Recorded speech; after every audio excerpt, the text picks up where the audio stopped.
आजकल हम बोलते हैं, आपने सुना भी होगा, sitting is the new smoking, क्योंकि लोग अक्सर बहुत सारे घंटों के लिए बैठे हुए होते पूरा दिन कंप्यूटर के सामने। Score is not only from the point of view के मसल्स को स्ट्रांग बनाना है। बहुत सारे लोगों को मसल इनएक्टिवेशन हो जाता है। There is a loss of mind muscle connection. So for example gluteal muscles, जो ग्लूटियस मीडियस स्पेशली, जो लोग बहुत देर बैठते हैं, ये मसल इनएक्टिव हो जाता है। इट्स नॉट के वीक हो गया है, एक्टिविटी नहीं है इसमें। डेडलिफ्ट महिलाओं को खास तौर पे नहीं करना चाहिए। इनफैक्ट इन माय जिम जहाँ पे डेडलिफ्ट का बार है वहाँ लिखा हुआ है कि 70% of people injure their backs when they are doing deadlifts. Yeah. So what is your take on this as a spine surgeon? I think yes, that's true. बहुत सारे लोग आते हैं जो डेडलिफ्ट या स्क्वाट अटेम्प्ट करने के बाद severe back pain, but I think the damage has happened before that. There is अभी American Congress of Obstetrics and Gynaecology के गाइडलाइंस हैं अभी कि प्रेगनेंसी में स्ट्रेंथ ट्रेनिंग इज सेफ। तो ये एक पहला मिथ है जो हमको बस्ट करना चाहिए। We need to start beginning to understand, specially our generation, because now in next 20 years we'll be those old people.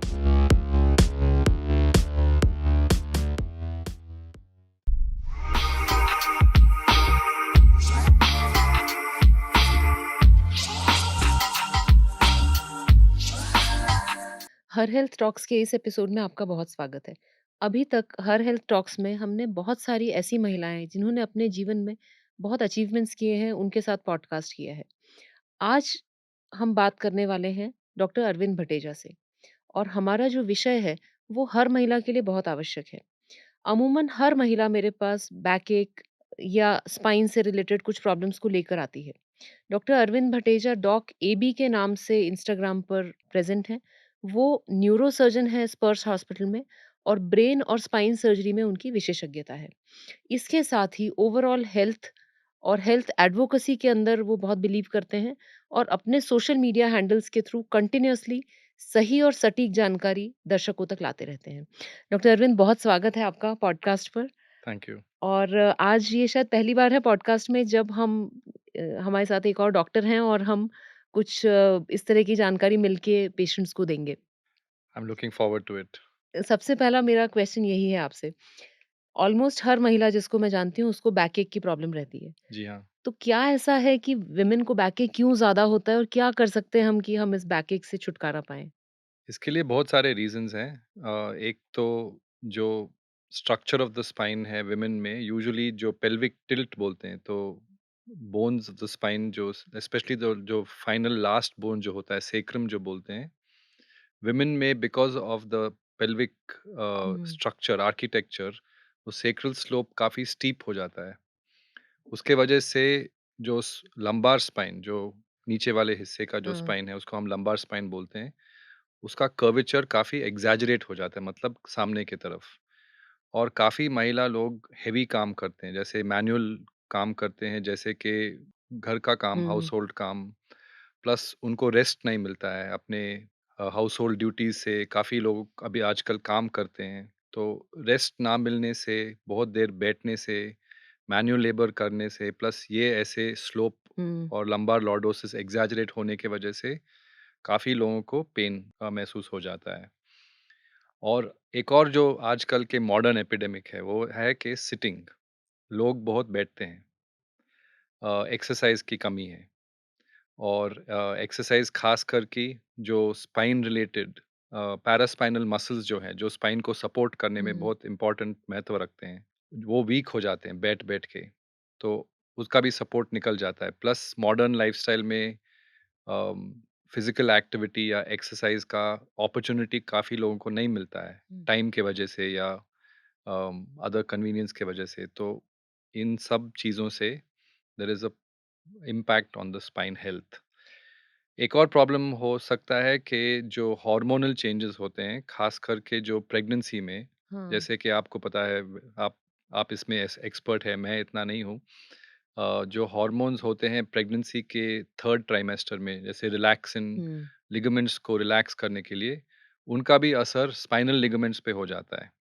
तो हुँ, जब स्पाइनल लिगामेंट्स लैक्स हो जाते हैं, लैक्स मतलब ढीला ढीला हो हुँ। जाते हैं, तब स्पाइन पर जो बॉडी वेट का असर होता है वो ज़्यादा हो जाता है।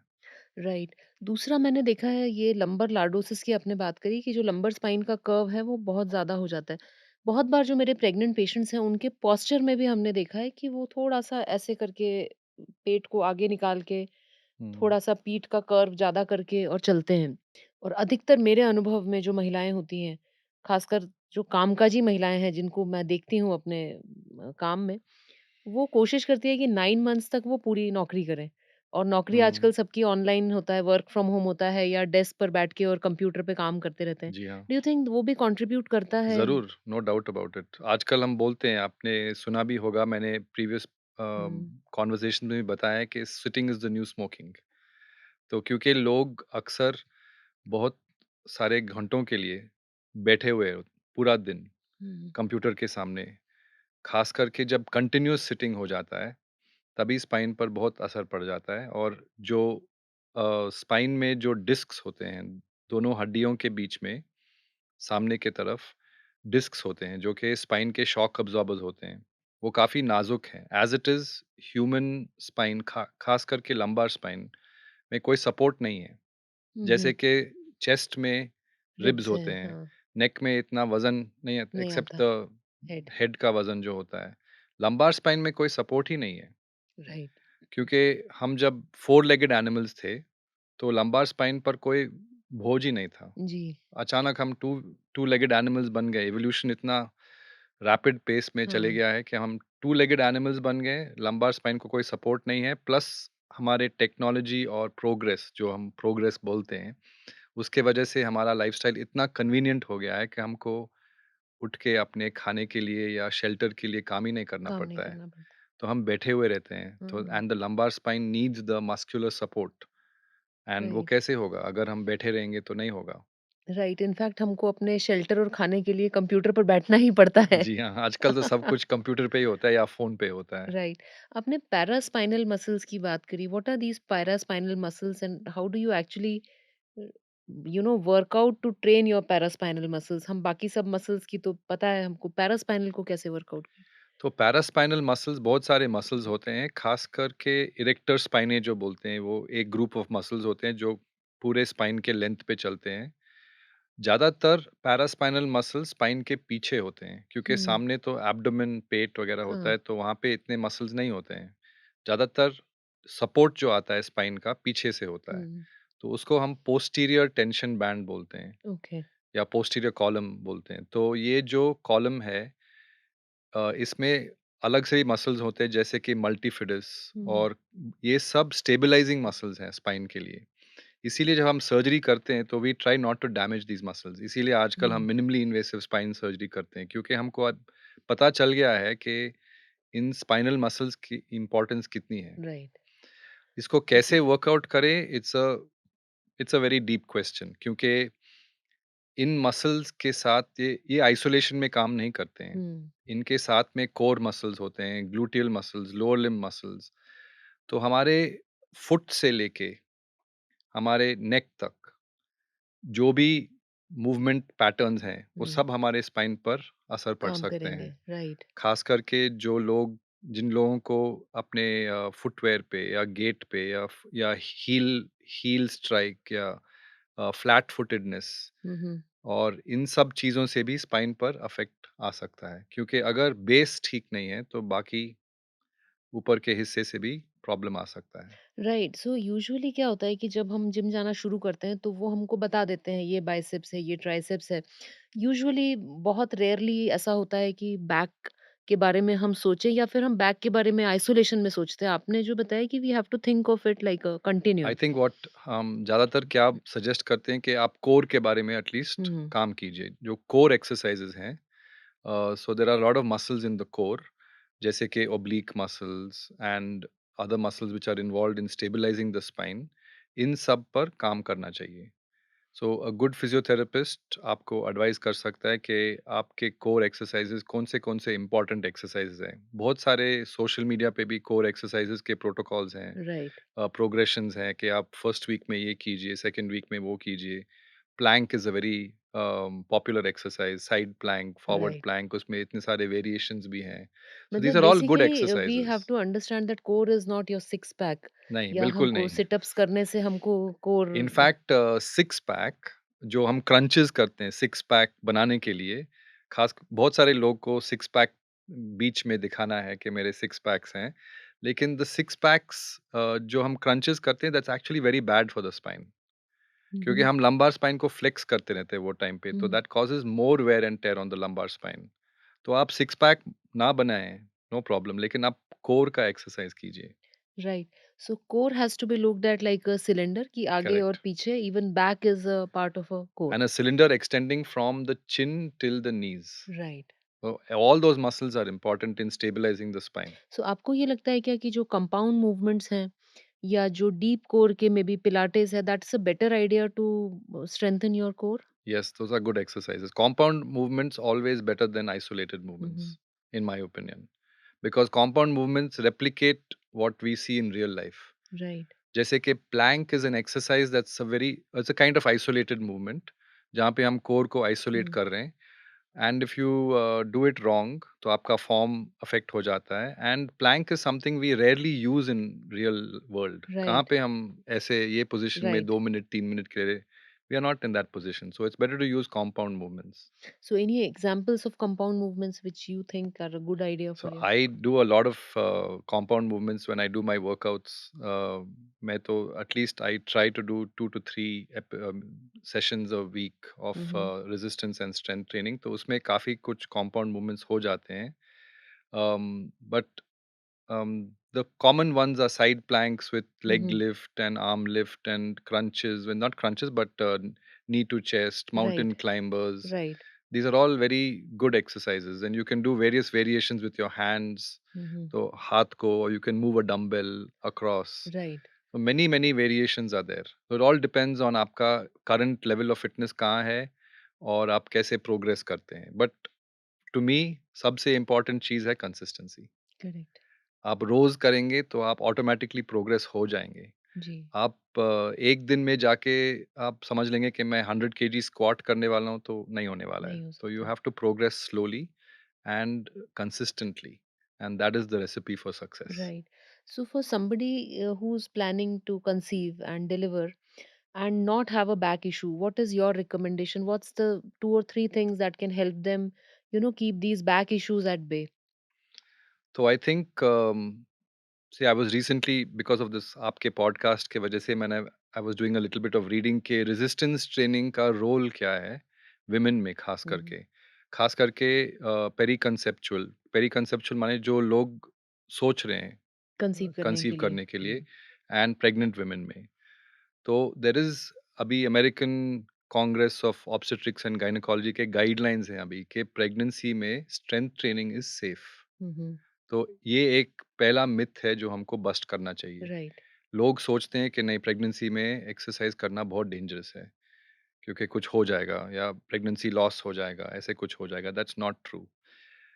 जो एक्सरसाइज करना चाहिए that has to be correctly chosen and modulated. आप एकॉग के वेबसाइट पे सब कुछ इन्फॉर्मेशन है, कौन से एक्सरसाइजेज वीक 1 में, वीक 2 में क्या क्या सजेस्ट किए हैं उन्होंने. हम्म।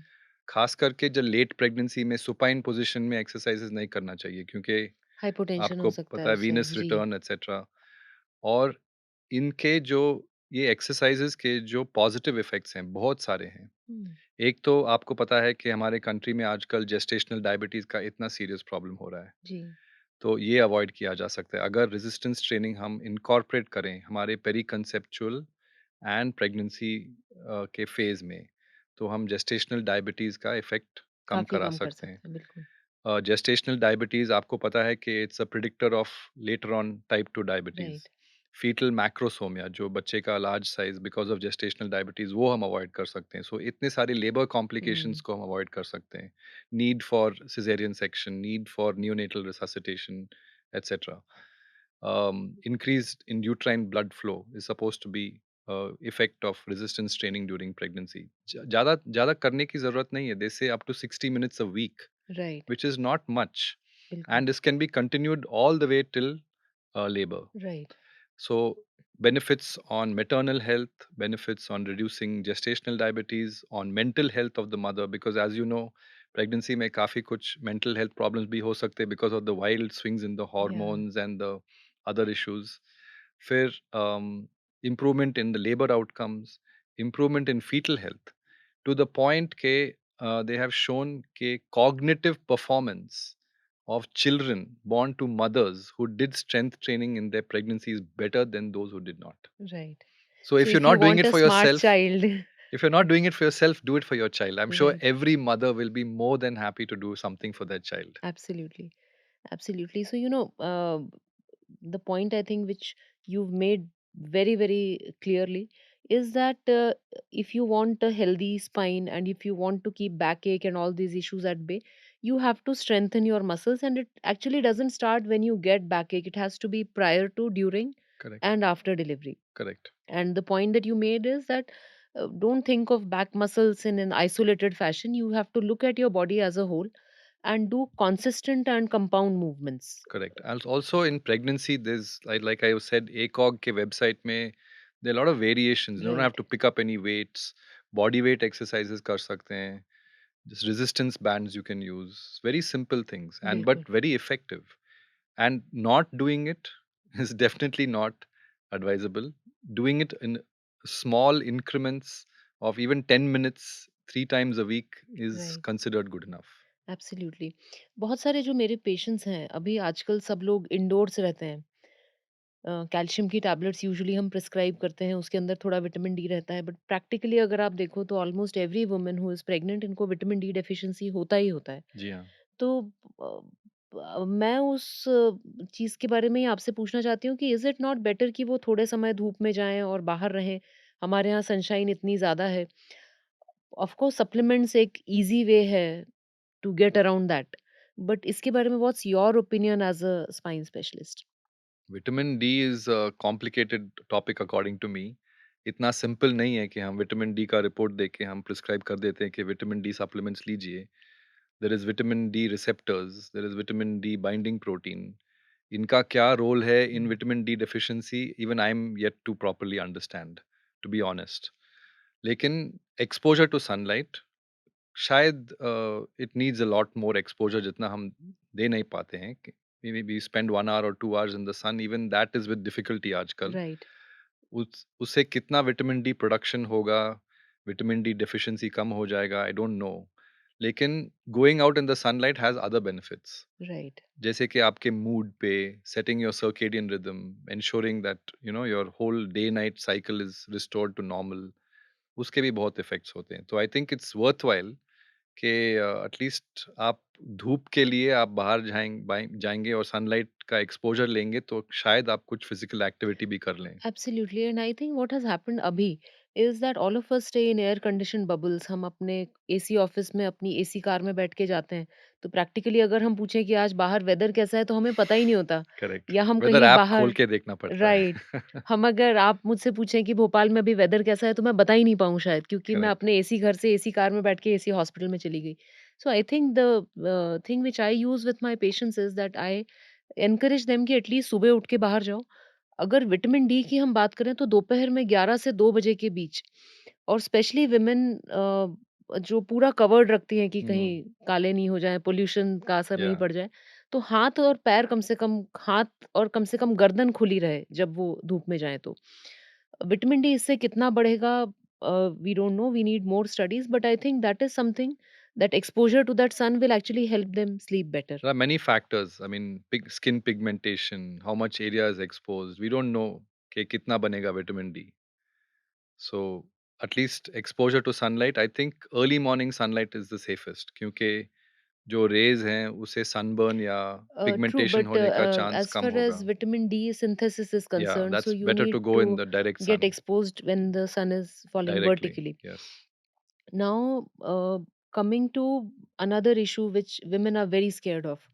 जब हम जिम जाते हैं तो जो बैक की एक्सरसाइजेज हैं, उसको करते समय सबके मन में रहता है कि हमें इससे डिस्क प्रोलैप्स नहीं हो जाए, या डेडलिफ्ट महिलाओं को खास तौर पे नहीं करना चाहिए कि उनको, इनफैक्ट इन माय जिम जहाँ पे डेडलिफ्ट का बार है वहाँ लिखा हुआ है कि 70% of people injure their backs when they're doing deadlifts. Yeah. So what is your take on this as a spine surgeon? I think yes it's that's true.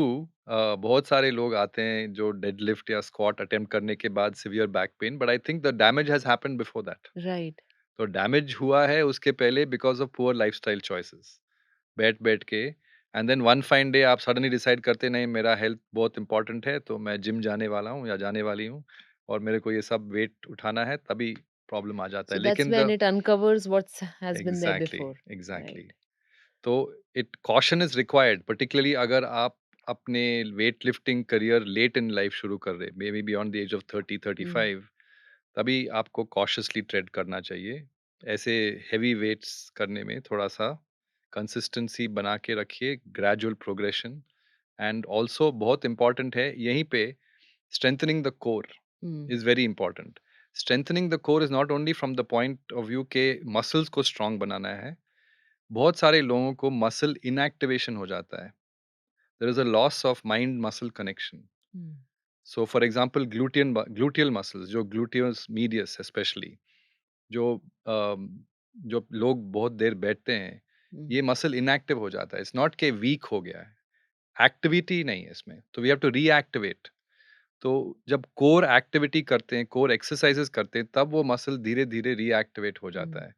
और अगर हम डेडलिफ्ट या स्क्वाट या कुछ हेवी वेट रेजिस्टेंस ट्रेनिंग करने जाते हैं, तभी अगर ये मसल्स एक्टिव नहीं है, ये तो छोटे स्टेबलाइजर मसल्स होते हैं, अगर ये मसल्स एक्टिव नहीं है, तो then injury is likely to happen. Right.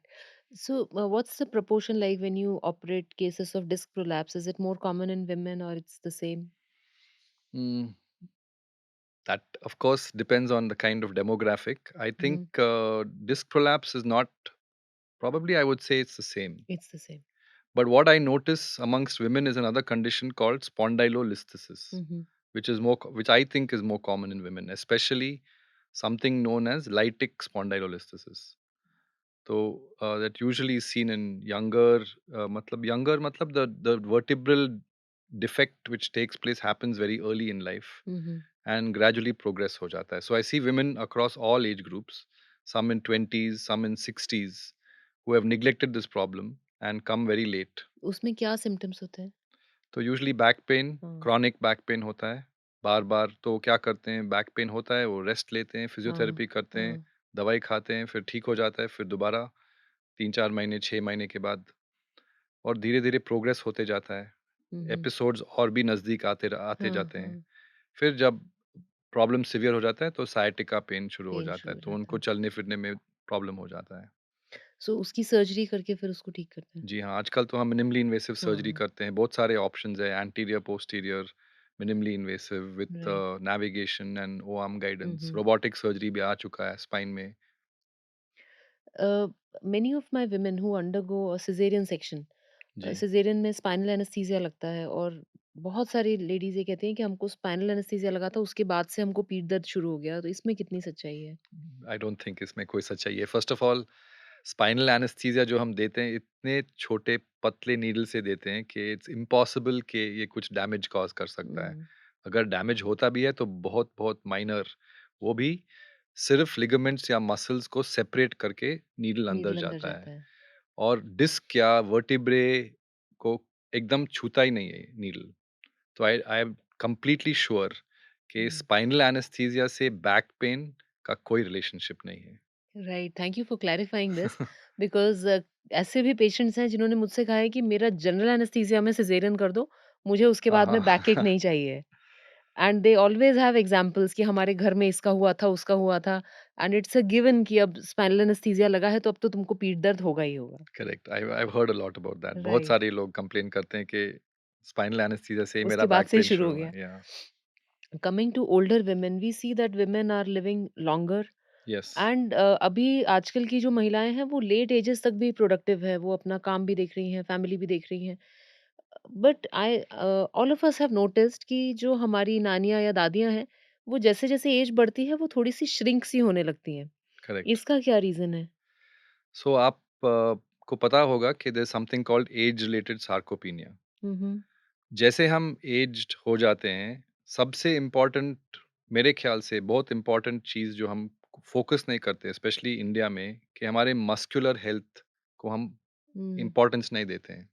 हम वॉकिंग कर लेते हैं, हार्ट के लिए, हुँ। बीपी के लिए, शुगर को कंट्रोल मसल्स करने तो के हम लिए। सोचते हैं कि यंग लड़कों के लिए है। हाँ, तो मसल्स बहुत इम्पोर्टेंट हैं, because muscle according to me is not a passive tissue, it is an endocrine organ. हुँ, हुँ, तो अगर आप मसल फिजियोलॉजिस्ट की बात सुनेंगे या मसल्स के बारे में ज़्यादा डिटेल में नॉलेज ले पाएँगे, तो आपको पता चलेगा कि मसल्स पैसिव नहीं है। हम सोचते थे जब हम मेडिकल स्टूडेंट्स थे, मसल्स के बारे में हम सोचते थे कि क्या है, मसल से, नर्व से मसल को सिग्नल मिलता है, मसल कंट्रैक्ट करता हुँ, है और रिलैक्स हो जाता है। लेकिन अभी हमको पता चला है कि मसल से बहुत सारे इम्पोर्टेंट सेल्युलर मैसेंजर फैक्टर्स निकलते हैं, जो कि पूरे बॉडी पे अफेक्ट हुँ, करते हैं। There are so many factors which are anti-cancer, insulin sensitizers, um, for brain function, BDNF. ये बहुत सारे important chemicals हैं। हमको पता है कि जो लोग एक्टिव हैं और जो लोग एक्सरसाइज करते हैं, उनका एजिंग स्लो डाउन हो जाता है। हुँ, वी सी इट, हमारे सोसाइटी में काफ़ी एग्जाम्पल्स हैं। लेकिन हम सोचते नहीं कि ऐसा क्यों है? It's because of the muscles. The health right. Of the muscles is very important. And लोग सोचते हैं कि नहीं, मैं अभी, मेरा एज हो गया है तो जिम जाना ठीक नहीं होगा मेरे लिए, कुछ हो जाएगा मेरे को। और जिम अगर जाते भी हो तो कार्डियो सेक्शन में ही आपको सारी महिलाएँ मिलेंगी। देयर विल ट्रेडमिल बी और वेरी स्टेशनरी फ्यू। साइकिल, या yes, yes, absolutely there will be very few in the weight section. Yes, और मेनोपॉज़ या 40 प्लस तो बहुत ही कम, वेट सेक्शन की तरफ देखने से भी डरती है कि कहीं देखने से ही इंजरी हो गई तो क्या होगा? करेक्ट। तो my mother she is 70 plus and she started weight training. अभी एक ट्रेनर आती है और वाओ, वो दैट्स अब फैंटास्टिक। इतना ये स्ट्रेंथ मतलब ट्रेनिंग हाउ मेनी करती है years has she been doing weight 1 training? Year. But very good to but start. उनका नी रिप्लेसमेंट हुआ था और उसके बाद 1 साल के अंदर अगर मैं स्ट्रेंथ ट्रेनिंग की उनकी जर्नी की बात करूँ, तो जो सबसे बड़ा इफ़ेक्ट आया है that is on the quickness of movement. हुँ, पहले जब वो खड़ी होती थी तब हम देखते थे कि वो थोड़ा-सा सहारा लेके धीरे से खड़ी होती थी। अब वो झट से खड़ी हो जाती हैं। Very good. या कोई डोरबेल पे आता है, तो पहले उन्हें रिएक्शन टाइम बहुत ज़्यादा रहता था, अब वो तुरंत दरवाज़े पर चली जाती हैं।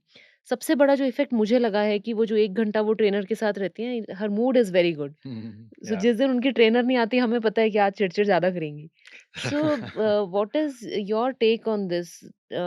Should do you think all women of all ages, especially those beyond 40, should do strength training? I think everybody should be doing strength training. There should not be any exception. Maybe young children, they should not be lifting weights because people say कि bone growth पे affect Hmm. हो सकता है. But I feel everybody should be doing at least 2 to 3 sessions per week of proper strength training, focusing on different body areas. Right. Age-related sarcopenia is a huge problem. इसी इसी के वजह से muscle weakness, falls, Hmm. Fractures, फिर people become bedridden, complications of being bedridden, complications of surgery, इतने सारे problems. And now we know for a fact that age-related sarcopenia is so important in preventing age-related sarcopenia, or treating it beforehand is so important in preventing almost all the so-called diseases that are part of aging. Hmm. Take cardiovascular disease, cancer, osteoporosis, mental health problems. Even mental health problems are getting better with resistance training. Right. As I said, as our grandmothers age, they seem to lose some height as well. Correct. So why does that happen? So osteoporosis is a very common problem in postmenopausal women. That is because of the loss of estrogen. Hmm. So estrogen has very important effect on bone health, bone metabolism, and जैसे estrogen का level कम हो जाता है, तब bone osteoporosis मतलब bone density कम हो जाता है, Hmm. तो bone fragile हो जाता है, तो छोटे-छोटे fall से भी bone fracture हो जाता है। मेरे को तो I see in a month at least 20-30 patients with osteoporotic fractures, Hmm. most of them postmenopausal women. बिल्कुल। Lot of pain. एंड हम सर्जरी भी नहीं करना चाहते उन पर, क्योंकि हमको अगर स्पाइन में इंस्ट्रूमेंटेशन डालना है तो इंस्ट्रूमेंटेशन का होल्ड ही ठीक नहीं है स्पाइन हाँ। पे, तो it's risky doing surgery also, तो we have to use modified techniques, we have to use special type of instruments and implants. हमको we have to inject cement into the screw sometime to हुँ। Bond the screw with the bone. मतलब पूरी हड्डी chalk की जैसी। Yes, so हुँ। it's not a very pleasant situation to be operating on people with very fragile bones. Osteoporosis के साथ मुझे ऐसा लगता है ये एक ऑर्फन डिजीज़ बन गया है, क्योंकि गायनेकोलॉजिस्ट इसको ट्रेन्ड नहीं है इसको प्रिवेंट करने में। क्योंकि मुझे लगता है अगर हम सही समय पर महिलाओं को एडवाइस दें अबाउट ऑस्टियोपोरोसिस, तो बहुत सारे लोग इससे बच सकते हैं स्ट्रेंथ ट्रेनिंग के साथ। कुछ केसेस में ईस्ट्रोजन सप्लीमेंटेशन अगर हमने टाइमली शुरू कर दिया तो। या ऑर्थोपेडिशियंस इसके पिक्चर में तब आते हैं जब ऑलरेडी फ्रैक्चर हो गया है, करेक्ट, और स्पाइन सर्जन्स भी तब पिक्चर में आते हैं जब ऑलरेडी इंसिडेंट हो चुका है। तो पहले और बाद में अ, इसके लिए कोई गाइडेंस नहीं है। Correct. So what are the 3 things you think a woman should do to prevent osteoporosis? Resistance training, monitoring bone density, especially after the age of 40, right, regularly. And third is consult with your gynecologist, endocrinologist to get advice on how to prevent and treat osteoporosis. Right. So how to measure bone density? Because you know all of us talk about, हम mammography की बात करते हैं, pipe smear की बात करते हैं, but बहुत रेयरली ऐसा होता है। पहली बात तो वुमेन हेल्थ चेकअप के लिए आएँ, यही बहुत रेयर होता है।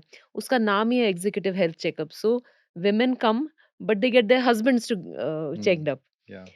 And in most of the But packages women is the executive of the house. She is the head of the house. Exactly. But आप अगर पैकेजेस भी देखोगे तो बहुत जो कॉमन पैकेजेस होते हैं उसमें pap smear, mammography, ultrasound covered है। It doesn't BMD does not cover. Cover Yeah. Bone mineral density. So what are the ways to check? How frequently? When should one start? And how frequently should one get it So done? according to me, depends on the hormonal status of the woman, but I would say definitely at I think there are recommendations online. Hmm, My recollection is कि definitely from the age of 40 एक बार तो करना चाहिए as right. 40 में कि देखने के लिए कि बोन बेसलाइन कितना डेंसिटी है? हाँ, बेसलाइन कैसे है।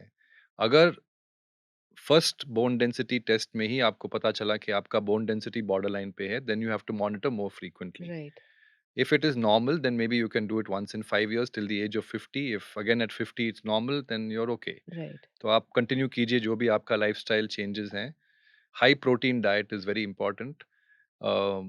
Resistance training is very important. These are all preventive treatments for osteoporosis.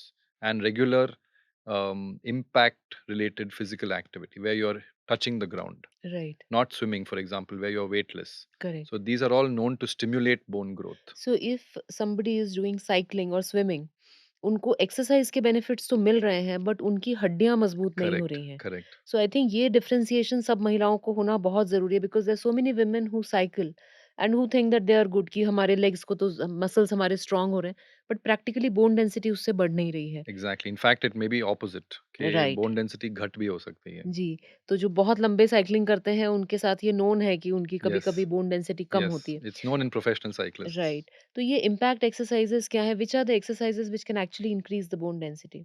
Anything where you're putting your body weight on the ground, so skipping, just lifting weights, doing any body weight exercises also should help. Right. And definitely resistance training is a very strong stimulus for bone growth. Right. So if we don't want our mothers to shrink as they age, we have to make sure that they're taking care of their muscle and they're taking care of their bones. So I think And what we need to start beginning to understand, especially our generation, because now in next 20 years we'll be those old people. Um, what is important is not how long we live; it right, is how well we live, and we should do our best to make sure that our health span is given more importance than just our lifespan. Because we right, have, I think, modern medicine has shown that we can extend life, right, but we are still not in a position to show that we can extend health. right. So this is something which is totally in our hands, and I think the message is very clear कि हमको महिलाओं को हर age में resistance training करना ही है, and it has to be a variety of exercises. Compound अगर movements, आप ये yes. सोचे कि हम सिर्फ स्विमिंग करते हैं या सिर्फ साइक्लिंग करते हैं या सिर्फ रनिंग करते हैं, ऐसा नहीं है। It has to be a mix of various things which you do and you have to do it consistently. Now, aerobic exercise and resistance training both are important. Now, how right, you, whatever you like, aerobic exercises, there are so many options. Resistance training also, plenty of options. Whatever it is that, whatever, you suits you, that's what you should participate in. Right. So doctor Arvind, you are also a neurosurgeon. So I would just love to ask you a few questions about the brain which are on my mind for a while, and one is that, you know, how do you think women can be mentally alert and have good brain health? Because, I'll tell you with my own example, we are always preoccupied with many things. There'll be something going on with the children, at work, at home. So your mind is actually never, fully present. And especially as we age beyond the age of 45, it's very common for us to be forgetful. That name that you want to recall doesn't come very fast to you. Yeah, So there's a name term for this called brain fog, and now I've looked up the literature and it's actually a real thing. yeah. कि जैसे हम menopause के पास आते हैं तो brain fog यानी हमारा दिमाग थोड़ा फॉगी हो जाता है। Yeah. तो क्या करना चाहिए इसके लिए? I think there's no magic pill. वैसे ही I believe in predominantly lifestyle related interventions. Hmm, So I focusing on nutrition, on exercise and sleep. I think these are the three things that many women have issues with during menopause and perimenopause. Right, They find it difficult to exercise. Their sleep is disturbed because of hot flushes, night right, sweats, right. mood swings, and their nutrition also suffers as a result of that. So I think तीनों पे focus करना चाहिए. So, regarding sleep, what happens is practically for most of our lives, as a woman, we are sleepless. So, when we have our children, the young children, they'll wake up several times at night. And then I'm an obstetrician, so I have to get up several times to attend to patients, or there'll Correct. be phone calls coming in. So, practically for at least 40 years of my life, I haven't slept properly. It's only after 40 I realized that, sleep is very, very important. What are your tips for, especially for women, that how can they make sleep their priority and how can they get a good night's sleep? Lots of things one can do. बहुत सारे चीजें हैं. I think it is definitely difficult for mothers of young children to get adequate sleep. It's a real challenge, I and think mothers of children of all all ages, ages. yeah. But at least if your children are sleeping, you're relatively peaceful. But if your children are not sleeping, then that's another problem. Yes. So yeah, I think it is a real challenge for them, and I think, in my opinion, okay, regular exercise, setting your circadian rhythm right in the morning hours, getting sunlight, getting out, getting into the Mm, outdoors, doing scheduled activities at similar times of the day, because mm, our body understands our activities better than we think it does. mm, एक ऐसा नहीं होना चाहिए कि मैंने आज exercise 6 बजे सुबह किया और कल मैंने 6 बजे शाम को कर mm, लिया. If you stay regular, consistent with the timings of your lifestyle habits, then automatically your circadian clock will get set.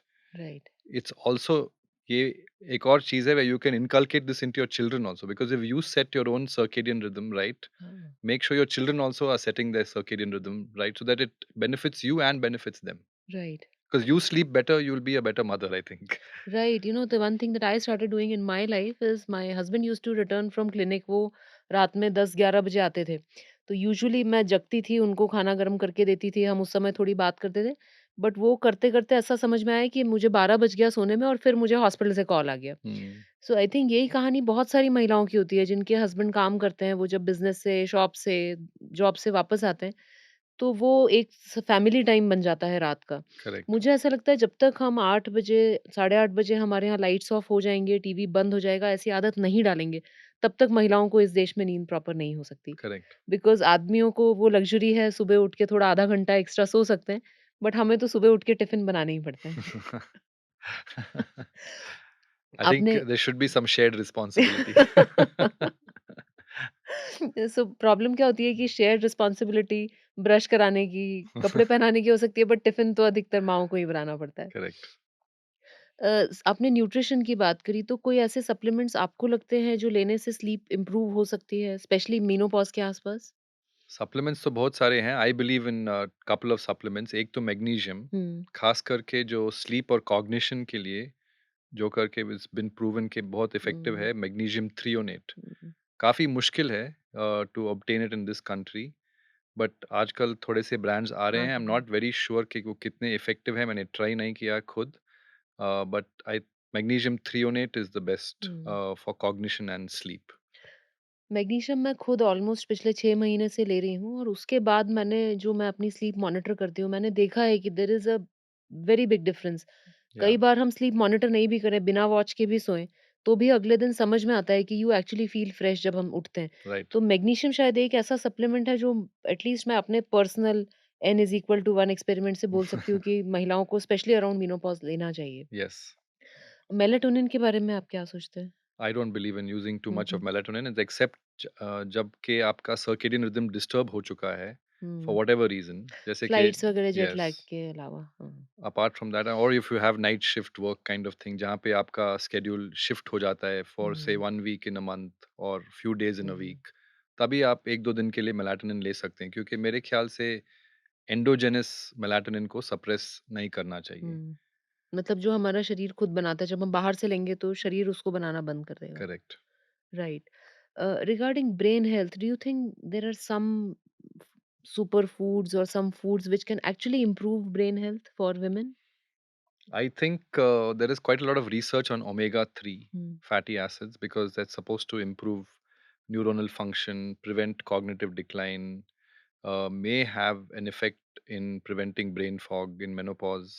So, high doses of EPA, eicosapentaenoic acid, DHA, hmm, hmm. in the region of about 1200 to 1500 milligrams per day is considered to be good. अगर आप vegetarian हैं तो there are non-fish sources of right. omega 3s like algae etc. तो वो भी आप try कर सकते हैं. It has one slight problem कि it may cause a little excessive bleeding because of impairment of hmm, platelet function, क्योंकि that is what gives it the cardiovascular benefit also. जी, तो जब आप कुछ प्रोसीजर वगैरह करें लाइक डेंटल वर्क और तो समथिंग, आपको तो बंद आपको यू करना हैव टू बी चाहिए। अ लिटिल केयरफुल एट हाँ, दैट टाइम. राइट। सो इसके अलावा और कोई ऐसे खाने आपको लगते हैं कि ब्रेन हेल्थ इससे इम्प्रूव हो सकता है?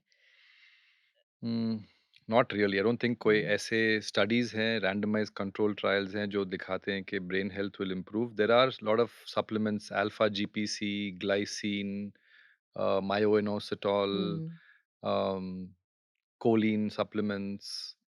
आई don't know how effective they are. लोग बोलते हैं but I think it's one should try if you think it may help, worth trying. Side effects इतने ज़्यादा नहीं है. Supplement industry is not very well regulated, right. So उनको it's not necessary for them to report side effects. जैसे कि pharmaceutical industry में we have to report side effects, hmm, in the supplement industry there is no need. So we don't sometimes know. Okay. And one more thing is even things like ashwagandha and all hmm, in Indian herb, Indian ginseng जो बोलते हैं, that is also considered to be good. But all these things should ideally not be taken continuously. तो cycle करना चाहिए. Right. सो आपके हिसाब से ये जो मेनोपॉज़ के आस-पास हम कभी चीज़ें भूलते हैं या ब्रेन फॉग होता है, तो उसके लिए मेनली हम 3 चीज़ें कर सकते हैं। पहला आपने बताया एक्सरसाइज़, जिसमें एरोबिक और रेजिस्टेंस दोनों होना चाहिए।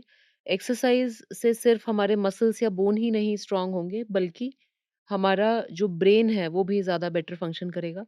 सेकंडली आपने बताया मैग्नीशियम, जो कि अच्छी स्लीप के लिए और साथ ही कॉग्निटिव फंक्शन दोनों को इम्प्रूव करेगा। जी हाँ, और थर्ड आपने जो बहुत इम्पोर्टेंट बताया कि महिलाओं के लिए रात की प्रॉपर 8 से 9 घंटे की नींद बहुत ज़रूरी है। बिल्कुल. इसके अलावा आप और कोई टिप्स देना चाहेंगे महिलाओं को जो अपनी ब्रेन हेल्थ या स्पाइन हेल्थ को लेके कंसर्न्ड है? एंड आई और थिंक योर टेक आजकल अवेज़? कुछ इंफॉर्मेशन निकल रहा है जो आज काफ़ी नया है. It's called musculoskeletal syndrome of menopause. तो उसके बारे में आजकल काफ़ी जानकारी हो गया है. We have the genito urinary syndrome of menopause हाँ। जो लोग बात करते थे बहुत दिनों से, बट ये नया सिंड्रोम आया है. तो दे आर नाउ रिकग्नाइजिंग कि जो मेनोपॉजल वुमेन है, उनमें कितने सारे joint and muscle related problems आ जाते हैं. खासकर यू सी स्पेशली जब मैं जो हॉस्पिटल में काम करता हूँ, वहाँ पे बहुत सारे नी जॉइंट रिप्लेसमेंट्स होते हैं. हुँ, almost 80% of the patients are women. हुँ। तो why is that happening? One of the reasons I think is menopause. तो ये सब elderly women after menopause, osteoarthritis of the knees, loss of oestrogen, muscle wasting, lack of exercise, obesity, सब right. मिला के it's a perfect storm. I think अभी भी menopause के ऊपर रिसर्च उतनी नहीं है जितनी होना चाहिए। अनफॉर्चुनेटली जो वुमेन्स हेल्थ स्टडी थी जिसमें कुछ वुमेन्स बताया हेल्थ गया कि इनिशिएटिव या कैंसर का रिस्क बढ़ जाता है, उसके बाद इस सारे रिसर्च के ऊपर बहुत ब्रेक लग गए थे। बट अब जो भी एविडेंस आ रहा है कि हम अगर एस्ट्रोजन को अर्ली इनिशिएट करें, मेनोपॉज़ होते ही, तो शायद जो कॉग्निटिव फंक्शन है, वो भी मेंटेन हो सकता है और जो बोन हेल्थ और मस्कुलोस्केलेटल हेल्थ है, वो भी मेंटेन हो रिस्क सकती ऑफ है। कार्डियोवास्कुलर डिजीज़ भी कम कर सकते हैं। एग्ज़ैक्टली। तो जो वुमेन्स हेल्थ इनिशिएटिव में उन्होंने स्टार्ट किया था एस्ट्रोजन, वो बहुत लेट शुरू किया था, जब तक उसका प्रोटेक्टिव इफ़ेक्ट नहीं था, उसमें सिर्फ़ उनको बुरे इफ़ेक्ट्स नज़र उस आए। स्टडी में काफ़ी सारे प्रॉब्लम्स थे एंड इनफैक्ट जो जिन लोगों ने स्टडी किया था, उन्होंने बाद में उनका इनके काफ़ी फाइंडिंग्स को रिवर्स कर दिया था, लेकिन राइट, वो मीडिया में पब्लिसाइज़ नहीं हुआ था। तो लोगों के मन में यही रह गया कि एस्ट्रोजन कॉजेज़ कैंसर। राइट। सो अब as a reproductive medicine specialist बहुत सारे ऐसे पेशेंट्स होते हैं जिनको मेनोपॉज़ के इमीडिएटली बाद हम थेरेप्यूटिकली एस्ट्रोजन को प्रिस्क्राइब करते हैं। तो अपने मन में ये डर निकाल देना चाहिए। सुपरवाइज़्ड अगर आप हार्मोन रिप्लेसमेंट थेरेपी या एस्ट्रोजन रिप्लेसमेंट थेरेपी ले रहे हैं, दैट ऑल्सो मेनोपॉज़ के इमीडिएटली बाद एक्चुअली उसके बेनिफिट्स ही ज़्यादा हैं। बट ऑफ कोर्स ये एक पेशेंट का और डॉक्टर का जॉइंट डिसीजन होता है, आपकी पर्सनल चॉइस भी होती है। So, thank you so much for being with us and telling us very important things about brain and spine health. Anything else that you would like all the women to take as a parting message? Think take care of your own health and especially take care of your muscles. Yes. And your healthy muscles means healthy bones and a healthy mind. Absolutely. Thank you so much. And that was the perfect decision, the perfect parting remark. Sir का कहना है कि अपने muscles का ध्यान रखिए। अगर आपके मसल्स हेल्दी हैं, तो आपके बोन्स हेल्दी रहेंगे और आपका दिमाग हेल्दी रहेगा। और ये 3 चीज़ें अगर हेल्दी हैं, तो डेफ़िनेटली आप भी हेल्दी रहेंगे। So thank you so much. आशा करती हूँ ये एपिसोड आपको पसंद आया होगा। इसको अधिक से अधिक शेयर करिए और हमारे चैनल को सब्सक्राइब करना मत भूलिए। Thank you so much.